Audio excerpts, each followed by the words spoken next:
This is your Kick-Ass Life podcast, episode number 190 with guest Arlina Allen. This is the Your Kick-Ass Life podcast with Andrea Owen, a no BS guide to self-help and badassery. Because ladies, let's face it, life's too short for it to not kick ass. And here's your host, the girl who serves it up straight with a side of crazy, Andrea Owen. Happy New Year, ass kickers. Happy freaking New Year. It's January 2nd. I hope that you are recovering from any New Year's fun that you had. I hope your holidays were amazing. Maybe you're back to work this week. And guess what today is? It's January 2nd.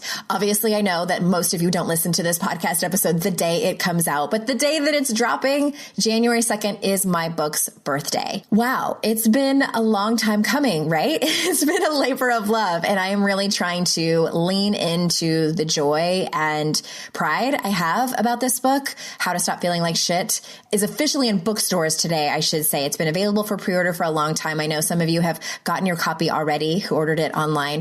If you jump into a Barnes & Noble today, it's on the front table. So I would love for you to take a picture and tag me on Instagram or Facebook. It's very, very exciting. And I'm really trying to revel in it instead of being all in the minutia of all of the things I need to do and crossing things off the list and all that stuff. This is a really big deal. And I thank you so much for just your excitement around it. I'm so incredibly honored that you all show up here every week to listen to these podcast episodes and share the excitement with me of this project. So thank you, thank you, thank you. My mission in 2018 is really the same as it was in 2008. I can't believe I'm going on my 10-year anniversary from starting this whole thing. So Your Kick-Ass Life was officially born in 2010, but for 2 years before that, I was blogging under a different URL. And I started that because I wanted to feel less alone and I wanted other people to feel less alone. That was really my mission of just telling my story. And I thought to myself, there has got to be other people out there that feel the same way that I do. Isn't there? Please tell me that I'm not the only one. And sure enough, I wasn't the only one. And that was my mission then. It's still my mission today to make people feel less alone in their struggle, in their heartbreak, in their joys, in their celebrations, and just in life, and really figuring out what your kick-ass life means to you, because it can be different for everyone. I get that question all the time. What does it mean to live your kick-ass life? I'm like, whatever it is for you. It can be so many different things. So thank you, all of you. In this new year, thank you for being here. Thank you for sharing your time with me. I know how precious and important that is. I do not take that lightly at all. Thank you for sharing in the excitement of this book, and thank you for buying a copy of it. I am doing something special this week for anyone who purchases a copy and also leaves a review on Amazon.com. From now until January 9th, for every Amazon review, I'm going to give $10 to Best Buddies International.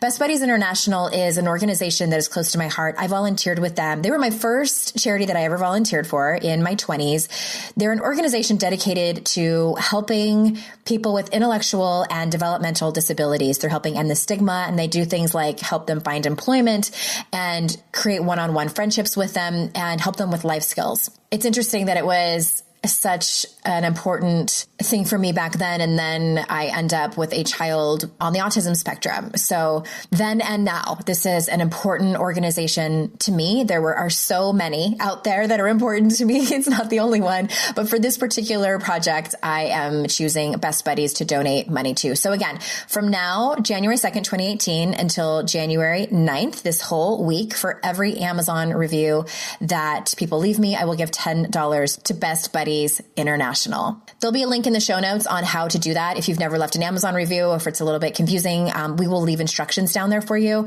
The show notes are at yourkickasslife.com/190. So thank you, everyone. Thank you for doing that for me. I also wanted to add one more thing about what's coming up. This week, I am in New York City for a book signing, Brooklyn, to be more exact, on January 6th. And from there, I run over to Chicago, then San Diego, Portland, Greensboro, Greensboro, North Carolina, and then Vienna, Virginia. All of those links are over in the show notes. I would love to see you there and get to hug you and sign your book and take pictures and all that fun stuff. So head on over to the show notes to grab all of that information. So we have another recovery episode for you today. I think that this is our 6th recovery episode. Thank you for those of you who have listened, even though maybe you're not in recovery. You don't struggle with addictions, but you probably know someone who does. That's what these stories are for. It's about shining the light on addiction and recovery and telling our stories. What was really interesting to me when I first got sober and started telling my story, I had a handful of people tell me, you don't look like an alcoholic. And I'm like, what does an alcoholic look like? I am dedicated to sharing the stories and putting a face on addiction, a face that might not look like the myths and stereotypes that we think of. Tell us the story, but when did your drinking cross the line into alcoholism? Like, what was that specific turning point that made you decide you needed to get help and get sober? Oh, that's such a great question. And I just wanted to say thank you for having me. I think sobriety and recovery, being able to have a platform to talk about this is sort of like my life's purpose. So thank you so much for giving me an opportunity to share. It was kind of funny, when you asked me about when did I cross the line, I've been in sales for a very long time, and, sales is a very drinking culture, and being an ambitious person, and in sales, it's very like goal oriented, very results driven. So everybody around me was drinking a lot. So I didn't realize that at some point I was crossing the line. I started blacking out. I would be out drinking with customers and coworkers and stuff. And then, then next day I'd wake up and I'd be like, oh my God, how did I get home last night? Or you walk back into the restaurant like the next day or whatever. And the bartender's like super excited to see you. And you're like, I don't even remember you. Oh my gosh. Yeah. I mean, and things like that, I was fortunate that I didn't ever get arrested. I don't know how I never got arrested. I mean, I certainly drove drunk all the time, and I am so grateful nothing ever bad happened. I've heard stories since I stopped drinking and got into recovery about people who, have taken other people's lives or had horrible consequences. I actually had a boyfriend that was a policeman, so I used to use his business card as my get out of jail free card. Oh my God. Yeah, it was awful, but sometimes they would follow me home so that I could get my car. It was a mess. But I decided I crossed the line when, it was just I got sick and tired of being sick and tired. I had been living in the self-help section of Barnes & Noble. I had taken the Tony Robbins, this is a long time ago. It was like a cassette. Yes. But, I was up, miserable one night being like, oh, why is my life in shambles? And I was up late at night and saw a Tony Robbins thing. But no, that didn't work either. That wasn't the issue. And I just got to that point where I wanted to stop drinking, and I was doing other things too, but I just couldn't stop any of it. I come from a very nice family. Neither of my parents displayed any of this kind of behavior. There was no abuse in my household. It wasn't anything like that. I just got to the point where I knew that my drinking was interfering with my aspirations. Mm-hmm. And and let's be honest, I felt horrible about who I was. I couldn't maintain relationships. I would, I had these two alter egos. When I started drinking, I was either Wimpy Wendy or Badass Betsy, because I was either fighting or crying. I mean, listen, nobody likes the crying girl at the bar, right? Yes, I was that girl too. Did you? Yes, it was either crying or my ex used to say, I feel like you're always one drink away from catastrophe. And it was either like crying or fighting, one drink away. Crying or fighting. And then, you know what, Andrea, I realized that even my alter egos had an alter ego, because occasionally Slutty Karen would come out. Oh, yeah. And so, I'd be lying if I would say that wasn't a part of it too. My tagline, I joke around, but if it was in a bottle, a bag, or blue jeans, I was doing it. Yeah. Oh, yes. Yes. Yeah. So anyway, all these things, finally came to a head when I was about 25. I finally had gotten this, I call him a hostage, but my boyfriend. our relationship was falling apart, and it was behind my drinking. And he thought he was what I thought my ideal was, and I was losing him. And things were not going well at work. My commissions were taking a nosedive. And finally, everything just kind of came to a head. And that's when I reached out for help. And I had 2 of my customers had been in recovery. And each one of these guys, very nice, decent guys, they were both involved in 12-step programs. And they sort of started breaking down, what the 12 steps meant. And, they started describing what alcoholism is, doing the same thing over and over again, expecting a different result is the definition of insanity. And, they talked about the powerlessness and unmanageability. And, that really all made sense to me. And I was just, that saying that when the student is ready, the teacher will appear. Mm-hmm. That's what happened. I just got to the place where I was ready. I had been seeking, like through the Tony Robbins and all the self-help books, but I couldn't find the answer. And it wasn't until I got to a 12-step program and started going to meetings and meeting other people who were learning how to be in recovery that things started to change. There's one thing that you said that was in my experience, and I'm wondering if it's for people listening too. So I think it might be important to point out. And I'm super curious what your experience was too. So when it's the word unmanageable, and I had such a hard time with that in the beginning of my recovery and 12-step programs. And that made me feel like I didn't belong there, because to me, like, my life hadn't become unmanageable. Like, wait, I'm getting there where it was unmanageable. But I'm like, really? Because it's such a general word. And I think that when we hear that word, we think, losing your job, losing your relationship, or things starting to fall apart, your relationships, career, etc. And that wasn't the case for me. And I remember being in one particular meeting, and it was like a book study meeting, and it was a small group of us. And there was one guy that said, I don't know about all of you, but when I started recovery and sobriety, I was totally desperate. And everyone was like nodding their head. And I was like, no, I hadn't gotten there yet. Like, I didn't want to get there. Like, that's why. And then I'm like, because everyone's nodding their head and I'm not. And it was the same thing with the whole unmanageable thing. And here's the thing that I want to point out, that it took me a long time to realize, because I even relapsed. And that was part of it, because I didn't feel like I belonged there. And then that made me think, well, surely I'm not an alcoholic if my life is still kind of manageable. Like, my career was starting to take off. My marriage was good. We had just moved to a new state to buy our dream home. And like, all of these things were pretty good. And what was unmanageable, it took me a while to realize this, was I didn't know how to cope with life from an emotional level.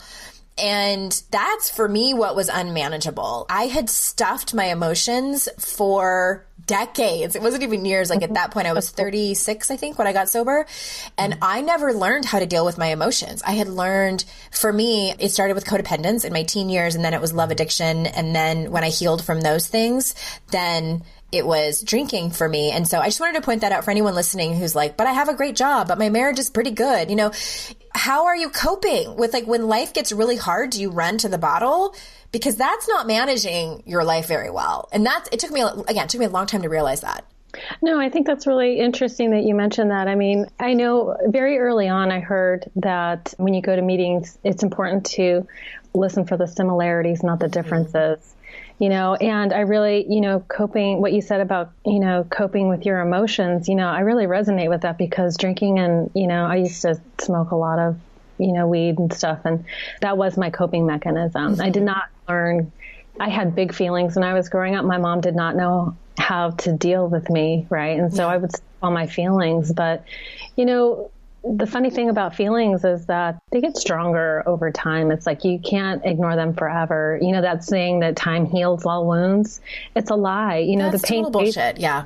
Total bullshit. And it's such a lie, because the pain waits until you're ready to deal with it, or it becomes so big that you can't ignore it. Yeah. And for me, I just learning how to cope with my emotions was so important. And that's what I learned in those 12-step meetings, is I was desperate to be different. I was desperate to be better. I didn't want to have to. It was, for me, really, it was about, I desperately wanted to quit drinking, and I couldn't. Mm-hmm. So you tried on your own? Yeah, actually, that's not true. I actually stopped drinking 5 months before I showed up to a 12-step program, but I was continuing on the marijuana maintenance program, as they call it. I've heard that's pretty common. Yeah, so I still was using that to cope with my feelings. It wasn't until, and I'm kind of greedy. Like I want the best out of life. I want the most out of life. And even though I hadn't really lost anything, I felt like I was missing out, and I was in a lot of emotional pain, to be frank. I mean, I can't pretend like everything wasn't working for me, So for me, while some people don't, and listen, they say that there's many types of like alcoholism. There's like the Skid Row kind, and then there's the silk sheet kind. But at the end of the day, it's the feelings that are all the same, right? It's the feelings of worthlessness, or, what drove me insane was repeating the same pattern. I would find myself in the same place and might be like, how did I get here? How did I get here again? And what I had to acknowledge is that somewhere along my decision-making process, there was an error in my judgment, and I didn't know where it was. Everybody has blind spots, right? Because I can tell you that at each step in my decision-making process, each decision felt sane, and it felt right, and it made sense to me. Otherwise, I would have made a different decision. But yet, it was like running on a track, ending up in the same spot every time. And I'm like, how did I get here again? So I was grateful to have this process where it was a process of writing that helped me like break it down, to get very specific about, where and to how to handle my pain. So, what was I resentful about? What exactly, get really specific. I don't know about you, but like when I was growing up and I'd be arguing with my mom, she'd put like 10 things on the table. And after a while, I didn't know what we were arguing about anymore. You're going to get into these circular arguments and it's like, what are we fighting about again? I don't even remember. But this process was so amazing to me because it was the first time I was able to put it out on paper and identify patterns. And then the miracle was that I was able to see my part, that I had a part in this, that I wasn't a victim, that I had been making decisions that were like self-centered or self-seeking or selfish. You know what I mean? Like, and then the magic is that to be able to get input from others as to what else to do. Because sometimes I was just doing what I knew to do because I didn't know what else to do. Right. And then people would be like, hey, why don't you try this? Or why don't you try that? Just having someone I trusted, somebody who had what I wanted, a successful career, a successful marriage, children, I was emulating, I was getting coached is what I was getting, Yeah. Yeah. And so you mentioned writing and that's my next question is what process did you use to break free from addiction? I'm assuming writing was a big part of it? Writing was a big part of it. And I grew up in the church, but I don't consider myself religious anymore. I do respect and draw from religion, but I don't really practice any one thing. So having a higher power, as they say, I'm a seeker. I just realize that there's so much information out there and if I'm repeating a pattern, there's a problem in my decision-making process somewhere. So initially the whole 12-step writing process was enlightening for me. It was amazing. And that really kind of cleared the path, but it also left me wanting. And there's so much out there. I mean, I studied A Course in Miracles and, meditation and yoga and all those things added to like a daily practice. So it's just been, I've been clean and sober for 23 years. And so from the time that I got sober to now, I've never stopped because every time I either address the 12-step writing process of, sorting things out or doing, a meditation series or a yoga series, I am changed. And when I'm different, when I reapproach these writing exercises, I get something else out of it because I'm different every time. It's like a spiral. It's like as we continue to, practice these or utilize these tools and writing exercises, we change and develop, right? We get something different out of it every time. Yes, I agree with that. Is that what you did? Repeating exercises. Yeah, it's been, I started with 12-step programs and luckily for me, and I've interviewed different people, I've had some people on here who don't like it. It's not their jam. And other people who It's not the only way. Save their life, and then kind of everyone in between as well. And so for me, my dad got sober when I was 18 and used the program. That's what he referred to it as back then. And so I knew about it, and I knew that it had helped him a lot. So it was a really easy choice for me to walk into that. And I know it can be a different experience for different people. How long did you go to meetings or try this? I went for probably at least 2 years, and then we moved. And then we moved to North Carolina, and then I went. Sorry to interrupt. Were you already married? Yes. Oh, okay. I had been married for, we got married in 2008, and I got sober in 2011. Okay. So that's been interesting. So you were already married with kids and. Yep. I was, I drank at our wedding. I had a really hard time. Well, not so much with my first pregnancy to not drink. With my second pregnancy, it was harder because I think that I had already kind of crossed that line and was white knuckling it through most of that pregnancy. And I didn't find it. Long story short, we live in the rural South, and we love it here, but I don't totally feel like I fit in, and I really didn't feel like I fit in in the meetings here, and I did try a few different ones. Wow. And at that point, I kind of felt like I didn't need it. I had so many other tools and resources that I feel like I had gotten everything that I could get. And I also knew that if something happened, that I could go to a meeting, and if I really felt like I needed it, I could go, and I could always feel like I was, in a way, coming home. So I feel good about that. Good. Yeah. And so after you found your feet and you were able to stop drinking, did you stop drinking before you went to meetings, or it was during that 2 years that you were able to sort of be relieved of, they call it an obsession? Yeah, it was, God, I'm trying to think back. I quit drink. What happened was, here's the quick trajectory. So it was February of 2011. It was a Super Bowl party, and it was one of my friends, also her birthday party. It was like a day drinking day. Remember those? Oh yeah. God, I got so drunk and broke down that night and told my husband that I think I need to get sober, and he was like, okay.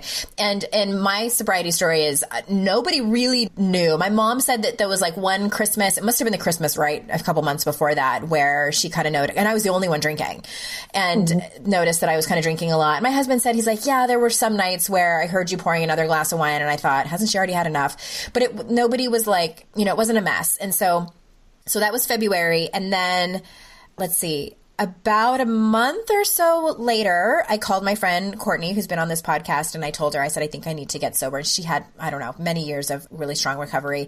So then she said, okay, why don't you try but I was still kind of unsure, but I was sure. But, she's like, try for 30 days and see what happens, just see what comes up. And so I did that, and it was awful. I lasted 6 days and was like, fuck this shit. No, I'm not. I need to drink. I had 2 toddlers at home. It was rough. It was super rough. And so that was probably March or April. And then that was when we moved. We left California, moved to Utah.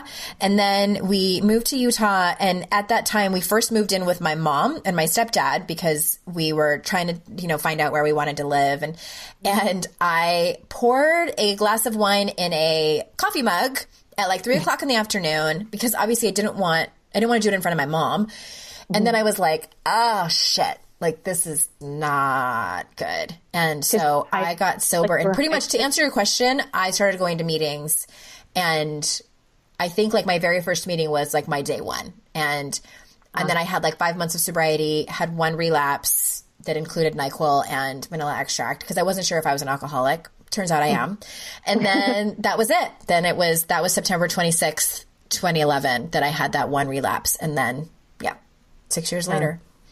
Wow. That's amazing. Yeah, no, I think it's amazing, and I've seen people get sober in all different kinds of ways. And, some people do it through Celebrate Recovery, or they go to church and so there's all different kinds, but I think the 12-step programs are really for people who are, I've seen people actually went to high school with a girl who died recently. She had been sober for 13 years and she's drinking again. And she had 4 kids. 2, the little ones were twins. I think they were 8 years old. She just could not stop. And she was one of those alcoholics that anyway, she died from alcohol poisoning. Her family came home. Those are the story. Yeah. Those are the stories that make me like, I can't go back out. I cannot drink again. And, to answer your question that you asked, I don't think I answered, you were talking about, the obsession. And for me, what happened was I quit drinking and the obsession fairly quickly lifted, but then I was obsessed with not drinking. Oh, yeah. Well, listen, they say that's very common that people with addictive personalities switch addictions. Yeah. I was like, look at me not drinking. Oh, I'm going to go to this thing and I'm going to not drink. So but it wasn't as infuriating. It wasn't it wasn't heavy, I feel like, but that happened. That was fine. And there's only, I could probably count on one hand how many instances over the last 6 years that I've thought about, that I've seriously considered drinking. I'll have the fleeting thought. I think feel like that's different, but where I've seriously considered it. And it's like, will you be okay this time? Or yeah, but it's gone quickly. It's gone quickly because I have the tools to do it. I think what I want people to know is that whatever recovery method works for you, and I've said this in other podcast episodes on this, however, know that there is a difference between sobriety and recovery. Quitting drinking is just really a small part of the equation. Yeah.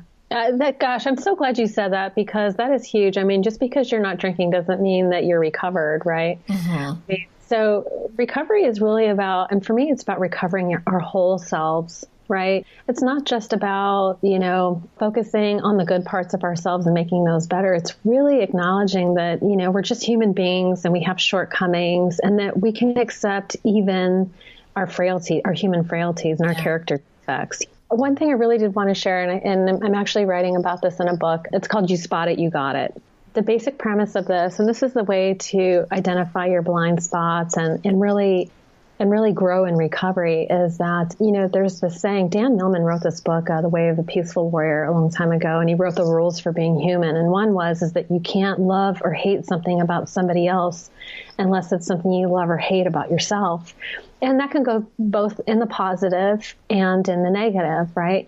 And so over the years, I have found that if I'm willing and able to set my pride and ego aside, I can use this as a method of transformation. And the way it goes down is like this. So, for instance, I recently had a situation come up with somebody in my life who was very challenging. I mean, we're just, this woman and I are just button heads, mm-hmm. right? She's an alpha female. I'm an alpha female. I'm very strong in my views and opinions. So, but we're fun, but I'm able to work with other alpha females. I actually really love, when you have the right mindset, I think together we're unstoppable. However, there are some people who are just unwilling to receive information and grow, and it's not collaborative. Anyway, so I'm struggling with this woman.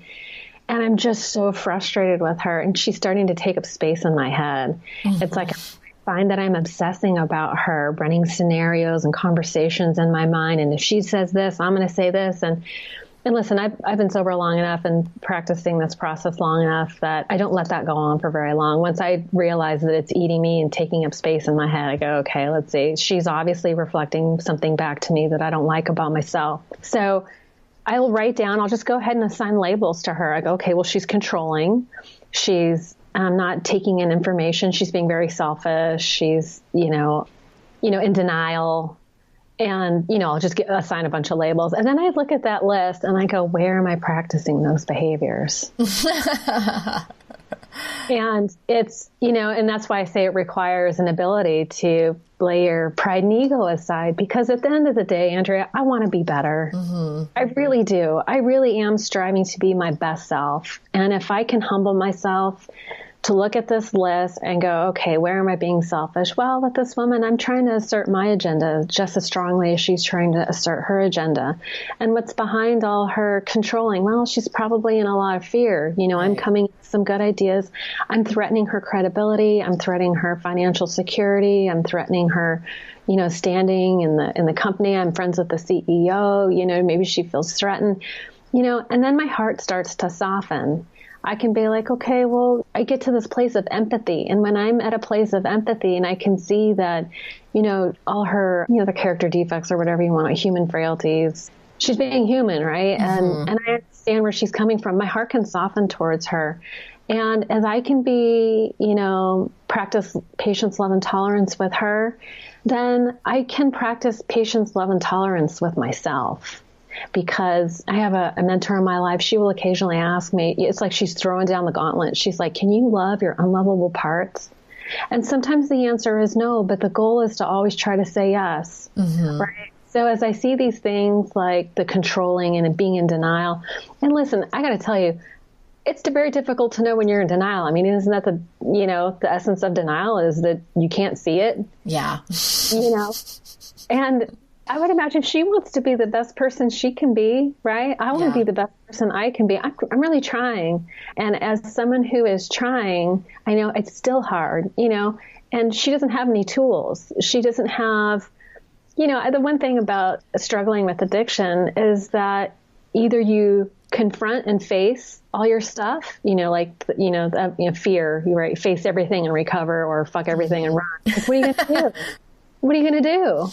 And I don't want to run anymore. I don't want to I don't want there to be anything in life that I'm so afraid of that I can't face it and deal with it. Yes. So that's been my process for recovery. Now, and this is kind of something that goes beyond like 12 steps. This is just like trying to be human, trying to be a good human. Right. Just trying to be a good person.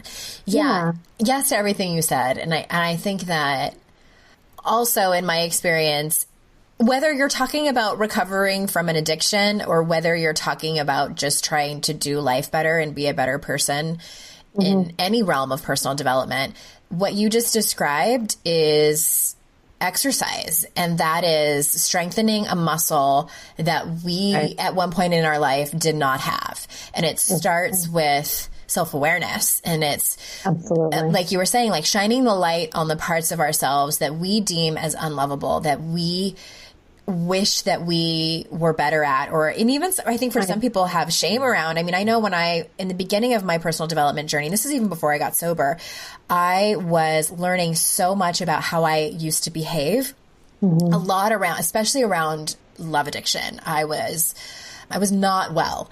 And my behaviors were just like, those are the hardest stories for me to tell, really. And I'm open about all my stories. And those are the ones where I just like cringe and my stomach is in knots when I'm telling them. And when I moved away from that and turned my head around and looked back, and it was like this graveyard of and I was ashamed of how I behaved and really put that part of me and tried to kill and bury her.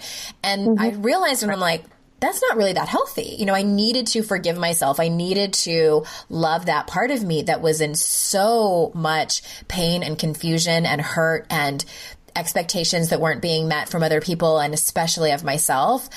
I didn't have any tools. I had zero tools, and life was coming at me. I was growing up and I was not well. And that was a huge shift in my own experience. And I think that helped me years later when I did walk into sobriety from alcohol is, okay, there are parts of myself that I'm not proud of, and that's okay. Everybody has those. Every single person listening to this podcast has those parts of herself. Absolutely.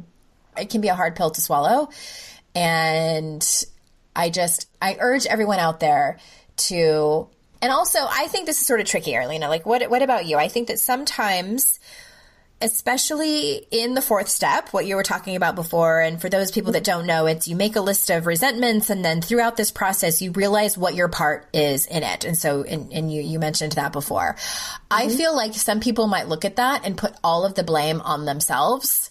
And I'm not a big fan of that. No, it's not. Well, listen, that's out of balance, right? And I think that's why it's so important to do this with, they call it a sponsor, or a mentor or a coach. Listen, I don't care who you do it with, but you shouldn't be doing this process by yourself because the instinct is to then go out of balance in the other direction and say it's all my fault, right? Some people start out with it's all their fault and then end up with it's all my fault. And both are wrong because they're completely out of balance. Right. I remember just before I got sober, I read this book called The Road Less Traveled by M. Scott Peck. And the one message that really struck me like a thunderbolt was that in every relationship, there's a 50-50 shared responsibility, and that's really a balanced way of looking at it. Listen, I never would have come to that conclusion on my own. It's either all your fault or it's all my fault. And so the 4-step process was a way of sorting it out. What is mine and what is not mine? And if I was tempted, and the final part of the 4-step is, what was my part? If the temptation is to take all the blame, there's somebody else with a more objective perspective that can say, well, some of this was your fault, but not all of that. Yeah. Okay? And I think that's so important that, and that's the essence of recovery, is that we need each other. We need each other because it's like, when the student is ready, the teacher will appear, but it works the other way too. When the teacher is ready, the student appears. It's this idea of service and I really love the work that you do, because you're doing work of service. You're giving it away. You're enlightening other people. It's with compassion, and it creates this connection, right? You talk about removing the shame, and, we need a safe place to be really honest that we're not going to be shamed about what we did. And it creates this connection.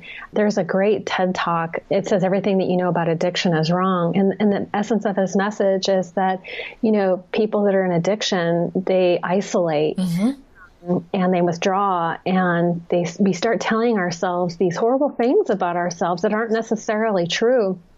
But in the darkness of isolation, our mind is an interesting tool. The subconscious mind will believe anything that you tell it. And for whatever reason, we default to negative, right? We start telling ourselves. We have a negative bias.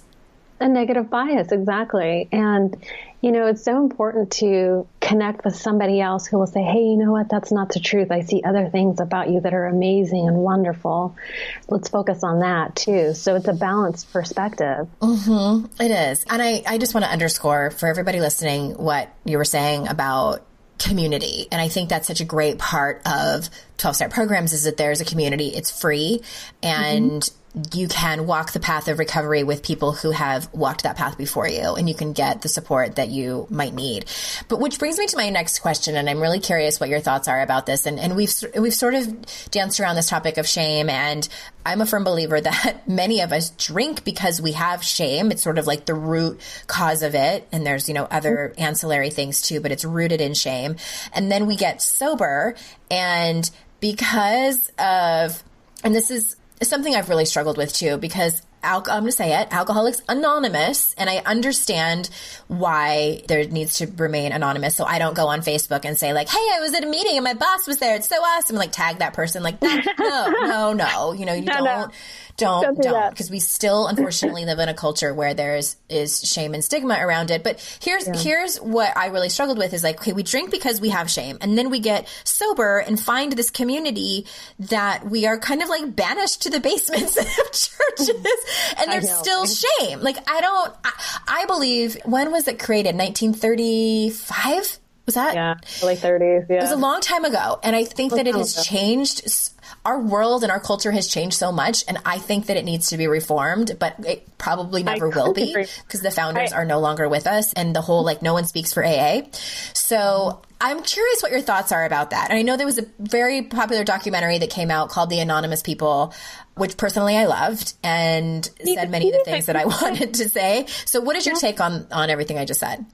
Well, okay, so I am speaking out of school a little bit because, listen, I have a podcast that's all about recovery, right? The ODAAT Chat podcast is all about recovery. And I went into this knowing that I was going to piss off a lot of people. Right. And I did it with eyes wide open, and, the people from my community have been largely supported. And it's a very thin veil on my podcast. I mean, I refer to 12-step programs all the time, but we talk about meeting. Listen, it's a thin veil, right? I've basically myself as a member of Alcoholics Anonymous. Well, let me stop you for a second. For people that don't know, that aren't familiar, can you kind of highlight the quote unquote rules and guidelines of like what we are not supposed to do if we are members of Alcoholics Anonymous? Well, you don't want to embarrass anybody else, right? Like some people, when they first start okay, let me just back up one step further. If you read the big book of Alcoholics, it's called Alcoholics Anonymous as a book. Everyone calls it the big book if you're in recovery. And one of the traditions is that you won't reveal your anonymity at the level of press, radio, or film. And what that means is you don't publicly say, I'm a member of Alcoholics Anonymous. And the reason for that in the book it talks about is because in the very beginning, there were so few people who were members of Alcoholics Anonymous that they would be overwhelmed by requests for help. There were so few people that if you said that you were in recovery, these people who stood up to say that they were in recovery or found a way to, break the alcohol addiction, they were so overwhelmed with requests for help that they needed to remain anonymous. It wasn't just because that it would limit their prospects for employment. Mm-hmm. It's really twofold. There were too few to handle all the requests, and the other was that the stigma would prevent an ability to earn an income. Yep. Listen, those two things are not the issue today. Right. For me personally, I think that's super outdated. And look at all the celebrities who get outed all the time. Mm-hmm.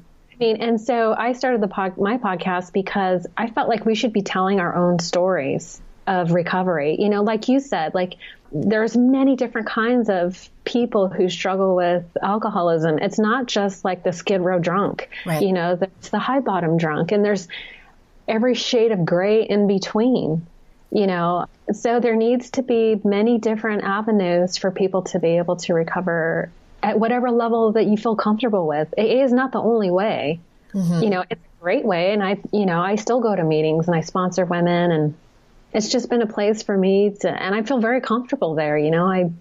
Whatever. It's like, but I don't have any judgment towards people who don't feel the need to go there. It's like you've maintained your recovery, right? Mm-hmm. Over 6 years. And are you completely abstinent or? Totally. Yep. Oh, yeah. So you've been able to maintain your sobriety and you haven't needed to go to meetings and do the whole thing. That's not the case for everybody. Right. But it doesn't mean that one is better or the other is better. But to answer your question, I feel like there is a place for anonymity. I understand the purpose is because people are so full of shame when they show up, and then, they need like a safe place to be able to air out all their dirty laundry or whatever. Yeah. Or they need to hear, I understand that there is a time and a place for that, right?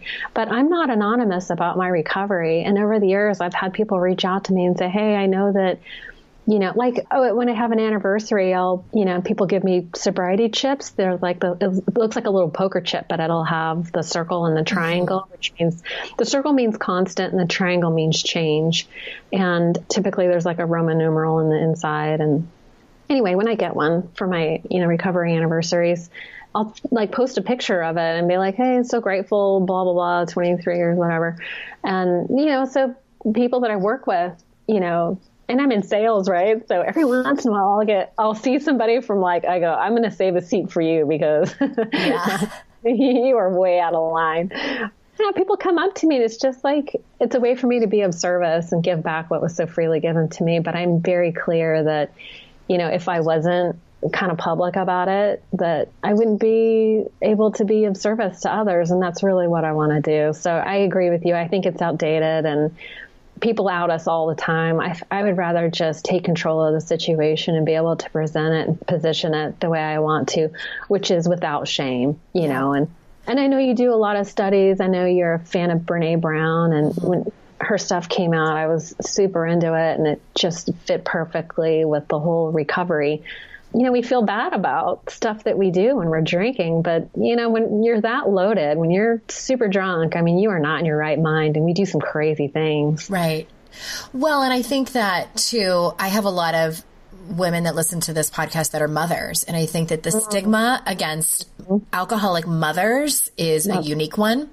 Yeah. And, because good moms aren't supposed to be drunks. But yet, we live in a culture that encourages us to have, bladders of wine in our bras and take thermoses of wine to the park. And it's I could go on and on. Don't get me started on that. We celebrate this drunk mother, day drinking, and it just, So I think that, personally, I don't think that airing your story on a blog or a podcast is for everyone. But I think that if someone makes that choice, I want to live in a world where it is not shameful to do so. this struck me one time. I was at a meeting. I was early in sobriety, and this meeting was at a church, which many of them are. And there was a man there that I didn't recognize, and he was kind of like bustling around the front area of the church. And I was sitting in the kind of lobby in a chair waiting. I was probably early. I always am. And he said, he kind of looked twice at me and he goes, "Are you waiting to talk to Pastor so-and-so?" And I said, "No, I'm here for the AA meeting." And he paused and he goes, "You don't look like an alcoholic." And I was like, I was so stunned, and like, I could not come up with a witty response. I don't think I'm sure I said something, but, and I just was like, holy shit. Like, there's still people who don't get it. And that for me was like, I have to come out with my story because I am the face of alcoholism. I am an addict, like a straight up and down addict. I completely identify. I know I've had some people on this podcast that don't identify with that label or identity. I completely do. And by the way, I don't think that you need to have that identity in order to get sober and practice recovery. But to me, that just was a huge sign from the universe, from God, saying like, you need to tell your story publicly. And I can't tell you personally, I think that Bill W. is looking down on us. You know, he's the creator of Alcoholics Anonymous, and saying like, good job, guys. Like, please tell stories. Like, I've had so many women reach out and say either your recovery series helped me get sober, or I found other podcasts through yours, or your story helped me get sober. Those emails bring me to my knees. When someone, I still get them, you know, like I just celebrated a year of sobriety and I'm a mom of 2 little ones. Thank you so much. And I'm like, if I would have complied by the, you know, like, don't out yourself, who knows? Yeah, I wasn't anonymous about my drinking. I'm not going to be anonymous about my recovery. True story. I mean, it's so funny that people are so hung up on the word alcoholic. You know, I remember telling this guy at work, you know, sharing with him about, and he goes, "Hey, don't say that too loud, or don't tell too many people." And I was like, really? Even now? And he was a young guy. Yeah. It was like old dude that was like, "Oh, you don't look like an alcoholic." It's like, well, what do you think an alcoholic looks like? You know? If we're not open about our recovery, then how are people, it's like, if we're not honest about who we are and our struggles, then how is everybody supposed to know? Right. You know, we're not, you know, alcoholics are not trench coat, street, you know, paper bag. You know what I mean? It's like, that's not what an alcoholic is. I think that is a very, very small percentage. And I think that the majority of us are like us, you know, like we have regular lives, and you probably wouldn't know. The only thing that might tip you off is that we might have a little bit too much to drink at the Christmas party and things like that. But I think that the majority of, especially women, are either drinking alone or drinking, you know, girls' night out and drink too much, and are really lonely and just don't know how to cope with their life and all of those things. So yeah. You know what? And don't you think that that's really at the core of it? You talked early on about coping with emotions, you know, and I think that as we don't know how to cope with our emotions, so we stuff them. And then the alcohol, it's just like taking the lid off a volcano. Yeah. Everything comes out. You know, if we had a way to process our emotions as they came up so that we didn't have to bottle them up, then, you know, and that's seems to be what has happened for me, is that I've learned a process of handling my emotions as they come up so that I don't feel the compulsion to take a drink or, you know, smoke a joint or whatever, you know.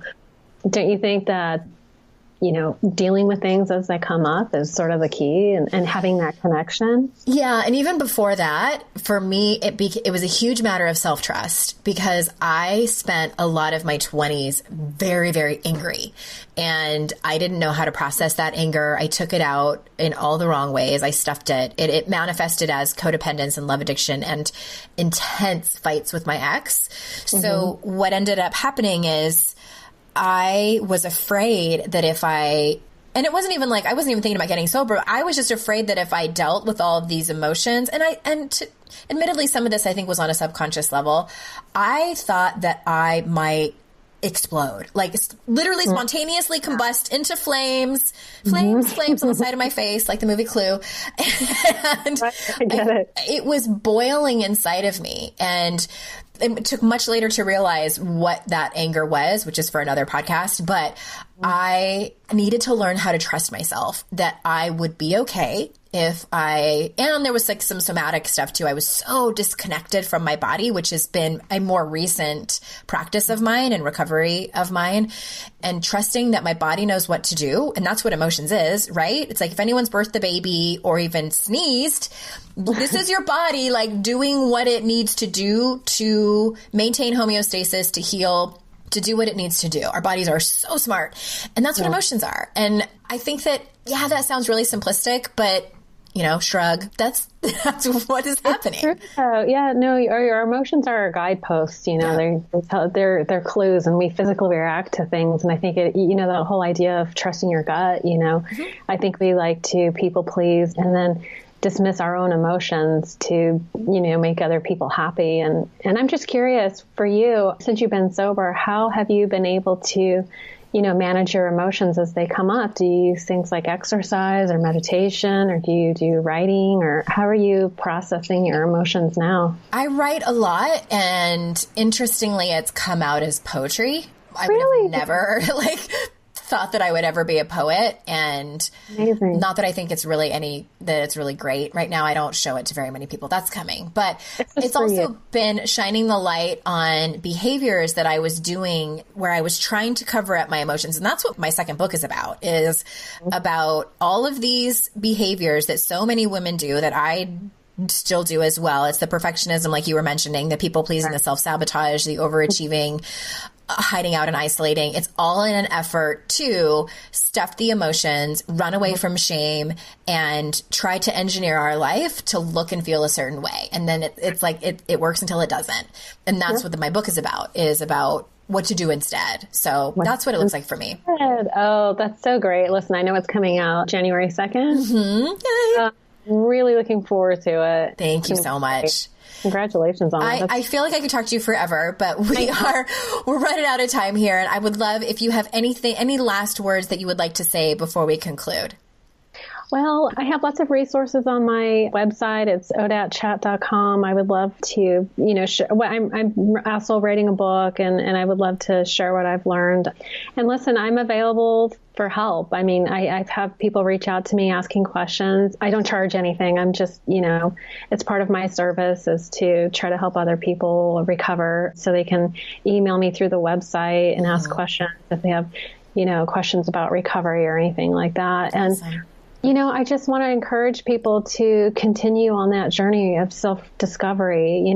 There are so many teachers. You're a great teacher. There's lots of information, loving, kind, empathetic resources for people who are trying to learn how to deal with their emotions so that they don't have to indulge in addiction. So I just want to encourage people to continue seeking and look for help and be of service. They say that nothing ensures sobriety like intense work with, other people. So that'll just be like my final note, is to keep seeking. Thank you. Yeah. And we'll link up to all of that in the show notes for anybody who's interested in reading more of that or grabbing those links. Thank you so much, Arlina, for being here. I appreciate this conversation. I'm so grateful. Yes. Thank you so much for your platform and for all the work that you're doing. You're doing amazing work, and I just really applaud you for that. Thank you so much. And ass kickers out there listening to these episodes, thank you so much for being here every week with me on the podcast. I appreciate you so incredibly much. If you have not gone and pre-ordered my book yet, I ask you to do that. Those links are in the show notes. And until next time, I will see you all out in cyberspace. Bye-bye. Hey there, ass kickers. If you're still with me, first, thank you for listening to this entire episode. And second, I wanted to just shout out a quick reminder about the free book study that I'm offering starting on January 22nd.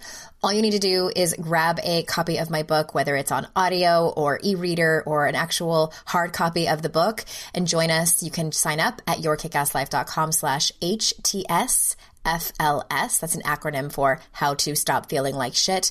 Click on Claim Bonuses and you can sign up there. Can't wait to see you over there. Hey, ass kickers, you know what would help me out so much if you left a rating and review for this podcast. Your Kick-Ass Life podcast will always be free to you, and to help me get more awesome guests and to spread the word, it helps tremendously if you leave a rating and a review. Now, they don't particularly make this super easy to do, so I'll help you out a little. If you're in iTunes and you're on your phone, when you are in the podcast app, you need to search for Your Kick-Ass Life podcast. I know, even if you're subscribed, this is how you do it. So when you search for it and you see it come up, click on the cover art, then towards the top where it says reviews, click that, scroll down a tiny little bit, and then click write a review. Stitcher is a bit easier if you're on Android. The easiest way I found to do this is to type into Google, Stitcher.com, Your Kick-Ass Life, and voila, my podcast should pop up as the first link. Scroll down and click write a review. That's it. Thank you so very much. You have no idea how much it helps me when you do that. All right. I'll see you next time. Bye-bye.